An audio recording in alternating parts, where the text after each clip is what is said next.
मंडळी, राजकारणात काही गोष्टी थेट बोलल्या जात नाहीत, पण त्या सूचक असतात. नेत्यांचे दौरे, कार्यक्रमांना उपस्थिती हे सगळं निव्वळ अपघाताने होत नाही, तर त्यामागे काहीतरी रणनीती असते. कारण मुख्यमंत्री देवेंद्र फडणवीस आणि उपमुख्यमंत्री एकनाथ शिंदे यांची दौऱ्याची दिशा आणि वारंवारिता एक नवा राजकीय संदेश देत आहेत. पुणे आणि कोल्हापूर हे दोन महत्त्वाचे जिल्हे यासाठी केंद्रस्थानी आले आहेत. फडणवीसांचे पुण्यावर तर शिंदेंचे कोल्हापूरवर विशेष लक्ष आहे. यामागे भाजप आणि शिवसेना शिंदे गटांच्या मोठ्या राजकीय योजना नक्की दडल्या तरी काय आहेत ते पाहूया या व्हिडिओच्या माध्यमातून. नमस्कार, मी प्रतीक्षा, तुम्ही पाहताय पुणे प्राईम न्यूज.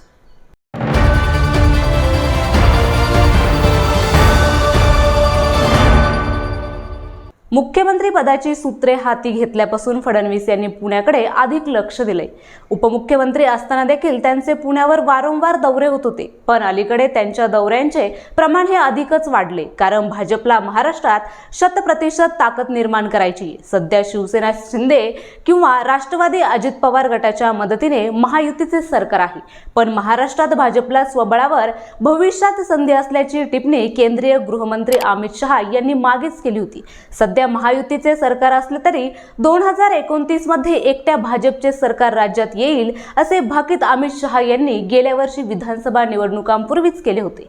याचा अर्थ स्पष्ट आहे की भाजपला राज्यात स्वबळावर सरकार आणायचे. त्यातच विदर्भ, उत्तर महाराष्ट्र, मुंबई, कोकण आणि मराठवाड्यात भाजपचा चांगला जम बसलाय. अपवाद फक्त पश्चिम महाराष्ट्राचा आहे. कारण पश्चिम महाराष्ट्रात राष्ट्रवादी तसेच काँग्रेसमधील नेत्यांची भाजपला पक्ष वाढवण्यासाठी मदत घ्यावी लागली आणि त्यामुळेच बहुधा फडणवीस यांनी पुण्यावर लक्ष केंद्रित केले. पुण्याच्या माध्यमातून पश्चिम महाराष्ट्र पादाक्रांत करण्याची फडणवीस यांची योजना आहे आणि पुणे महानगरपालिका हे भाजपचे मुख्य उद्दिष्ट आहे. तसेच पुण्यात अजित पवार हे सुद्धा प्रयत्नशील आहेत, पण पुणे भाजपला तर पिंपरी चिंचवड अजित पवारांना असा तोडगा महायुतीत निघू शकतो असा अंदाज व्यक्त केला जातोय. त्यातच पुण्याचे खासदार मुरलीधर मोहोळ हे पहिल्यांदाच निवडून आले आणि त्यांचा थेट मोदी सरकारमध्ये राज्यमंत्री म्हणून समावेश झाला. त्याचप्रमाणे शहरातील माधुरी मिसाळ यांचा देखील मंत्रिमंडळात समावेश झाला आणि त्यामुळे पुण्यात पाया भक्कम झाल्यावर आता सातारा, सांगली, नगर या जिल्ह्यांमध्ये ताकद निर्माण करण्याचा भाजपचा प्रयत्न दिसतोय. साताऱ्यात शिवेंद्रराजे भोसले, जयकुमार गोरे यांना मंत्रिमंडळात महत्त्वाची खाती सोपवून पक्ष वाढवण्याची जबाबदारी सोपवण्यात आली.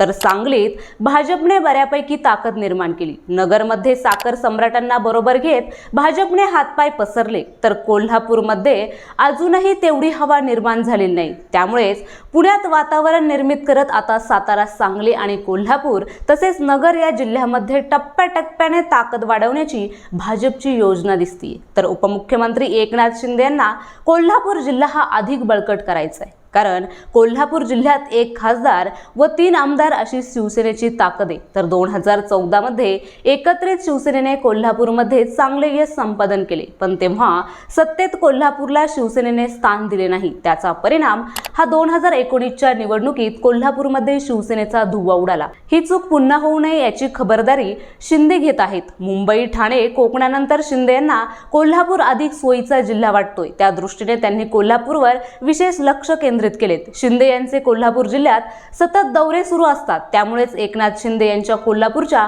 वाढत्या दौऱ्यातून शिवसेनेची ताकद किती वाढणार हे लवकरच कळेल. तर हे दोन्ही नेते सतत दौरे करत आहेत. कारण मुख्यमंत्री देवेंद्र फडणवीस हे अगदी छोट्या छोट्या कार्यक्रमांसाठी पुणे, तर उपमुख्यमंत्री एकनाथ शिंदे हे कोल्हापूरचे सातत्याने दौरे करीत असल्याने या दोन्ही नेत्यांनी पुणे व कोल्हापूरवर का लक्ष केंद्रित केलंय याची चर्चा सध्या राजकीय वर्तुळात चांगलीच रंगली आहे. मुख्यमंत्री देवेंद्र फडणवीस हे शनिवार आणि रविवार असे 2 दिवस पुण्यात विविध कार्यक्रमांना उपस्थित होते. गेल्या आठवड्यात देखील त्यांचा पुणे दौरा झाला होता. नागपूर हा आपला गड सांभाळतानाच मुख्यमंत्री फडणवीस यांनी पुण्यावर विशेष लक्ष केंद्रित केले आहे. तर उपमुख्यमंत्री एकनाथ शिंदे हे ठाण्याच्या बालेकिल्ल्याप्रमाणेच कोल्हापूरकडे अधिक लक्ष देतात. कोल्हापूरमध्ये छोट्या मोठ्या कार्यक्रमांना त्यांची उपस्थिती असते. पंधरवड्यातून एक तरी दौरा हा कोल्हापूर जिल्ह्यात त्यांचा ठरलेलाच असतो. त्यामुळे या दौऱ्यांचे फलित नेमके काय आहे याचे उत्तर हे आगामी काळातच मिळू शकते.